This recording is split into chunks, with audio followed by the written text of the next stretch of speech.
మీరు ఈ మధ్య బాంబ్ బ్లాస్ట్లు రక్తపాతం ఏదో ప్లాన్ చేశారంట, మీ మీద కొన్ని కేసులు నమోదయ్యాయి, ప్రూఫ్ కూడా ఉంది మా దగ్గర.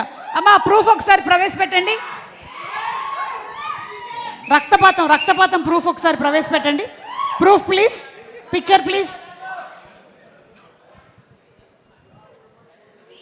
ఇక్కడ అక్కడ ఇది వాట్ ఈస్ దిస్ అండి? చిరంజీవి గారి చేతికి అంత రక్తం అంటించారేంటి మీరు? అందులోనూ వాల్ పోస్టర్ సినిమా నుంచే కదా? సేమ్. సో ఎస్, ఇప్పుడు మీరు అటు తిరగచ్చు. అలాగే మీ మీద మనుషులే కాకుండా అన్ని పక్షులు పగబట్టాయి, ఎందుకంటే మీరు కాకికి మాత్రం ఎక్కువ ప్రాముఖ్యత ఇచ్చారని. దీని గురించి కూడా మీరు ఏమైనా చెప్పాలనుకుంటున్నారా? ఇప్పుడేం ఇంకొకటి పర్సనల్ క్వశ్చన్, నాన్నగారికి అంత ఒత్తైన జడ ఎలా వచ్చిందని?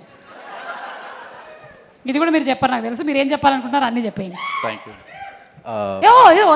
అదిగో అక్కడ ప్యారడైజ్ వచ్చింది రోయ్. లాస్ట్ 10 days నుంచి అంతా నానిమయంగానే ఉంది కంప్లీట్గా. ఓకే.